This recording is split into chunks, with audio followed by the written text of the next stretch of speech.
What's going on, guys? Murphs YT13 here, and welcome back to the channel. Today I'm going to be talking about my top 10, and this is my personal top 10.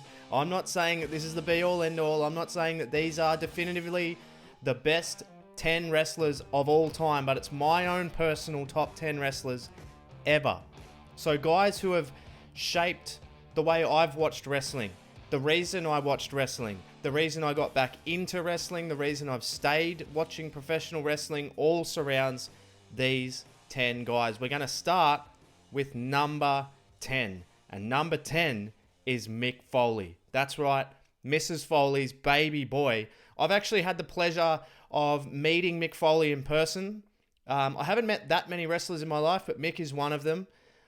Couldn't be a nicer guy. Like, literally one of the nicest people I've ever met. So humble, and you wouldn't even know that Mick Foley has actually done what he's done in the wrestling business. You wouldn't even know he was a Hall of Fame. You wouldn't even know that he's one of the most famous wrestlers of all time, because when you talk to him, he's very humble. He doesn't really even want to talk about wrestling. He just wants to talk about other stuff, real life stuff.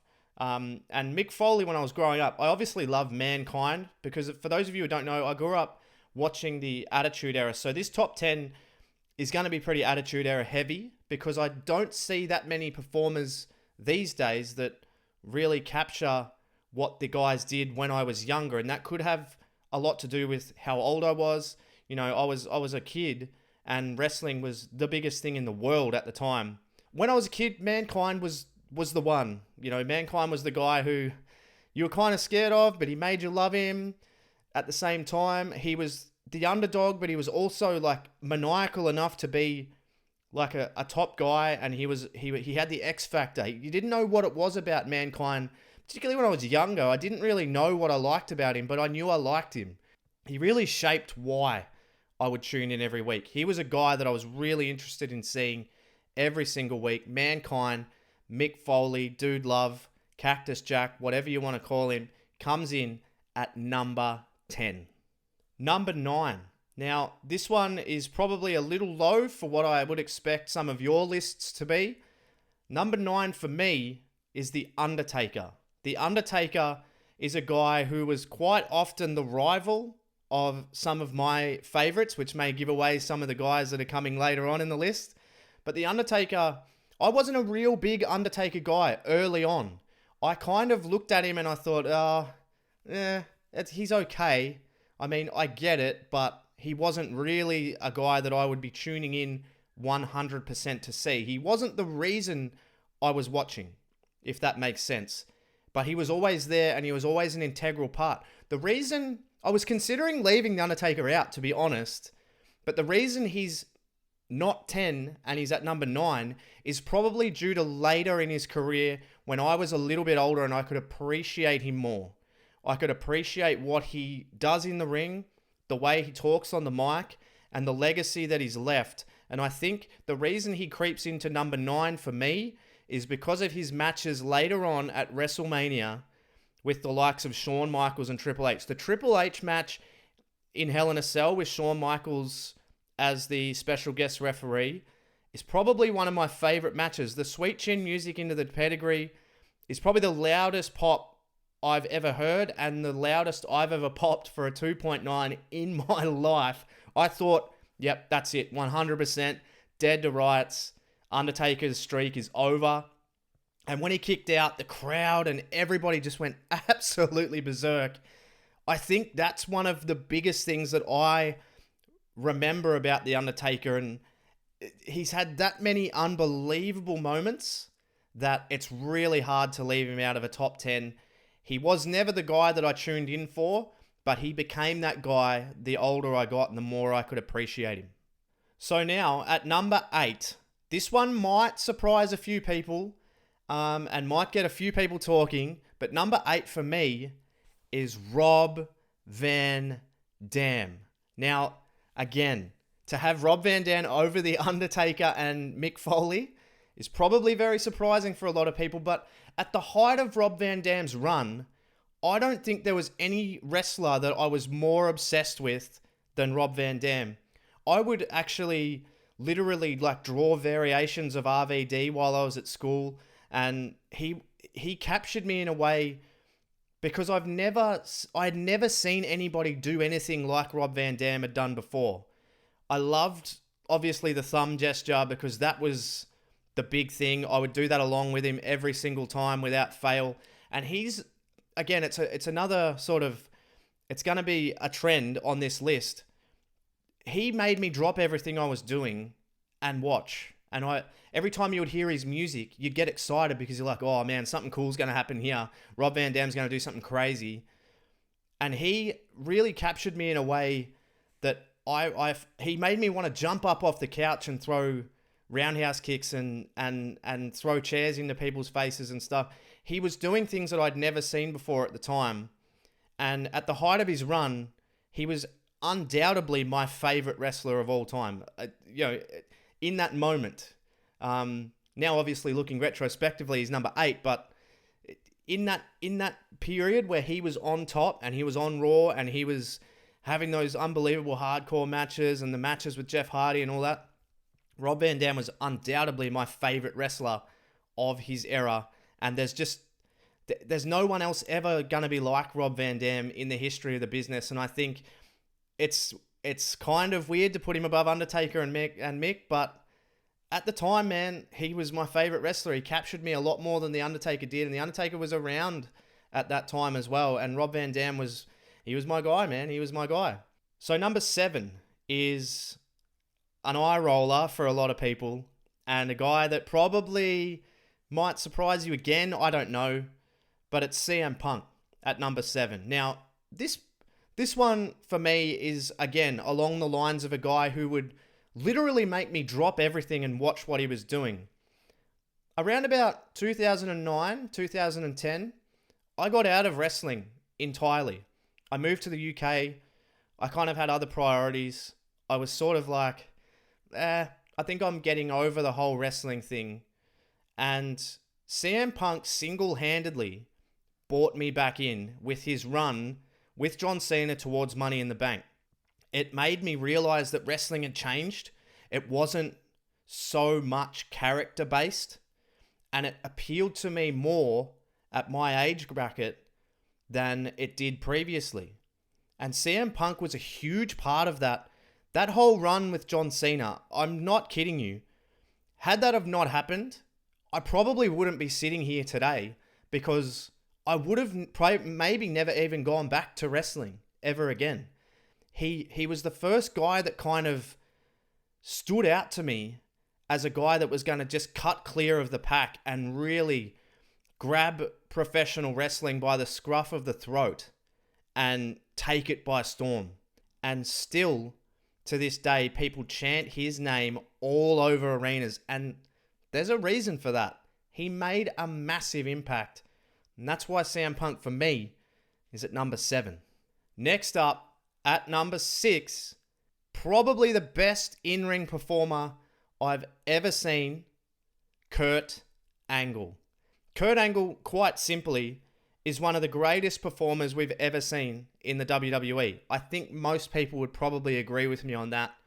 Kurt Angle could do it on the mic. Kurt Angle could do it in the ring. And Kurt Angle, I think one of the most underestimated things about Kurt Angle was actually his comedic timing. He could do it all. He could be your chicken shit heel. He could be your all-conquering American hero.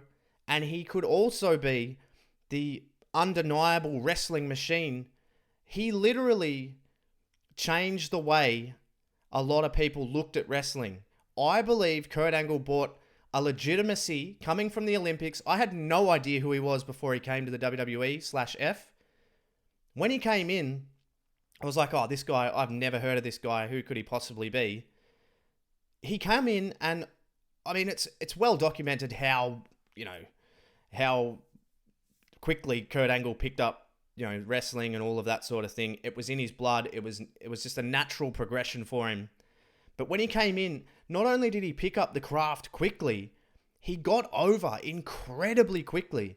And he spent more time, I think, you can correct me on this if I'm wrong, I believe he spent more time in TNA Impact than he did in the WWE, which says a lot about how meteoric his rise was and how quickly Kurt Angle got over and got to the point that he was. But Kurt Angle, comedy, intensity, he had it all. He had absolutely everything. You could literally plug him into any program and he would make it instantly better. So Kurt Angle comes in at number 6. Now at number 5, maybe controversial to some people, but not to me, because Big Kevin Owens, is number 5. He's one of the very few modern day guys that has captured me in a way that a lot of the previous guys did when I was younger. Kevin Owens kind of speaks to my generation of people. Kevin Owens he's the guy I'd never really heard of before. So then when Kevin Owens signed for NXT and there was a little bit of buzz about him signing for NXT, I kind of said to myself, I was like, oh, I'll just go look him up. So I looked back through the ROH stuff. I looked back through his PWG stuff. I looked back through some of what he'd done. And instantly, I felt like he was a really big deal. And then when he debuted in NXT, I thought, man, this is my guy. Like, he came out screaming at the crowd. He turned on Sami Zayn on the same night. I was like, holy shit, this guy is my guy. He announced himself immediately. And then, even as time went on and he went to the main roster and he took on John Cena, he came in, he owned it, he did it in his own way. There's no one who delivers their stuff, their craft in a more unique way than Kevin Owens right now. Kevin Owens kind of does it where you kind of believe that you could do what he does, and then all of a sudden he'll spring off the second rope up to the top rope for a moonsault, and you're like, all right, well, this guy's clearly unbelievable. He's that kind of guy that makes you look at him and go, I don't know what it is about you, but I just love watching what he does. Kevin Owens at number 5 of my all-time list is maybe a little bit strange for some, but Kevin Owens really, in my opinion, just gets it. He gets what we want, he gets what we need, and he's not afraid to kind of go off the cuff and break the script a little bit and maybe talk a little bit out of school at times. He's never held back, and for that reason, he's in at number 5. Number 4, Y2J Chris Jericho. Now, I will admit, this has changed over the last sort of 2 to 3 years for me. I reckon if I had done this 2 years ago, Chris Jericho would have maybe been at number 10. He has gone from a young kid in Japan to just a cruiserweight in WCW to now a legit heavyweight megastar. And he's done literally everything in the professional wrestling industry. He's literally the cornerstone everywhere he goes. From what I think is the best debut in WWE/WWF history, when he debuted interrupting The Rock, to now, main eventing a brand new company's pay-per-view. It says everything you need to know about Chris Jericho. There's nothing Chris Jericho can't do, I don't think. He's changed his style. He's gone from a flippy cruiserweight to being a brawler, because that's what his body allows him to do now. And he's still as good as he ever was. At number 3 is the great one, The Rock. Now, I know a lot of people sort of look back at The Rock and say, well, that's an easy pick. He's a no-brainer. And then there's other people who maybe didn't really grow up in the Rock era that would say, yeah, The Rock's okay. He wasn't very good in the ring. But you got to imagine me watching sort of in 99, 2000, and you've never seen anyone like The Rock before. He wasn't the best in-ring performer, but as a kid, you didn't care about that. He could talk people into a building to either want to see him whip someone's ass or see him get his ass whipped. And there's no one who's ever been able to capture the imagination of millions and millions of people around the world. Truly one of the greats, and truly one of the very few reasons that you would absolutely have to tune in on Monday nights or to tune in to SmackDown. The Rock was you just couldn't miss what he was going to do. As soon as he came on the screen, you'd kind of get like your heart would go a little bit quicker. You'd be like, what's he going to do? He's going to do something crazy. He's going to say something stupid. So for that reason, The Rock is at number 3 in my top 10 all time. The last two are probably pretty obvious, but in which order is the real question. Number 2 is Daniel Bryan. Now, I know this might shock a few people because everyone knows. I mean, look at this. Look at what I'm wearing here. I'm wearing my Daniel Bryan t-shirt. He comes in at number 2, so number 1's probably very obvious now. But Daniel Bryan, during his run, actually made me feel something. And he still does. Daniel Bryan brings meaning to absolutely everything he does. Even if they serve him up a whole big pile of dog shit, he'll make it work. But Daniel Bryan, during his yes run to WrestleMania, has shown me that I can actually care about a wrestler like I know them. I've never met Daniel Bryan in my life, but I feel like I almost know him. I feel like he's almost like me. Like, I feel like Daniel Bryan is almost like myself. Like, for those of you who don't know, like, I'm a vegetarian. I have a ridiculously ratty beard, which I need to shave. I'm not quite on Daniel Bryan's level, but I feel like I want to root for Daniel Bryan. I feel like I want to get behind Daniel Bryan. I feel like I really want Daniel Bryan to do well at every juncture. And no one has captured me quite like Daniel Bryan has. He's been the absolute top good guy, babyface in the company. He's been the absolute top heel in the company. And while Daniel Bryan's run hasn't been... It's been stop-start, obviously. But Daniel Bryan has never been forgotten and has never failed to entertain me. He's never failed to make me want to drop everything and watch everything that he does. Plus the fact that he's the little guy, because I'm not a very big dude. All that coupled in with me feeling a real connection to Daniel Bryan and him making me want to watch him every week for years and years and years. Even when he was gone, I really missed him. For that, he comes in at number 2. Now, for number 1, I think it's very obvious that it's Stone Cold Steve Austin. Stone Cold Steve Austin is literally, and I mean this with everything that I have, he is literally the reason I am a pro wrestling fan. For me, as an impressionable young guy in school, to turn on the TV, and I remember literally the first image I ever saw of Monday Night Raw was Stone Cold walking down with the BMF walk, talking all kinds of trash, and I can't remember exactly what he did, but I just remember him walking down the ramp and Stone Cold talking all kinds of trash, and I was like, that's got to be him. That has to be the guy that everybody was talking about. And literally, barely, barring when I got out and came back in with CM Punk, and that might tell you everything you need to know about the kind of guys that I like, CM Punk, Stone Cold, cut from the same cloth, just different eras. And Stone Cold coming down, he inspired a generation of talent.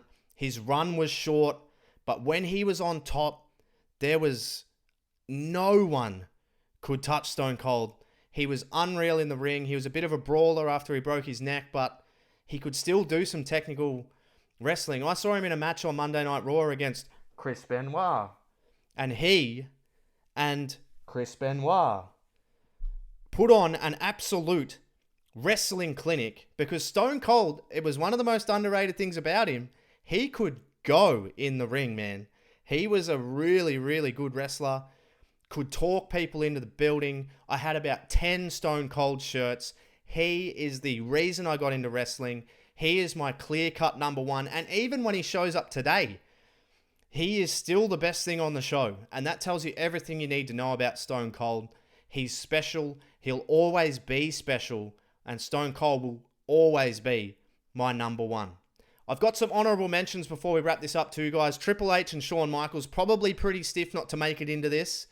And also Chris Benoit, because Chris Benoit was one of my favorites as he was at his height. Chris Benoit was, in all seriousness, was one of my favorite wrestlers. I would always make my call with Chris Benoit tights. But since the years have gone on, it has nothing to do with all of the the real life Benoit stuff is obviously absolutely atrocious, but as the years have gone on, guys have overtaken him. But let me know your top 10 down below. Just comment it down below. I'm sure, like, depending on age groups and stuff, it's going to vary a lot. And it's very subjective, isn't it? This whole top 10 sort of business. But that would be my top 10 wrestlers of all time. Guys that made me, drop everything and made me watch. As always, guys, from FYT13, thank you so much for watching. And I'll catch you on the next one.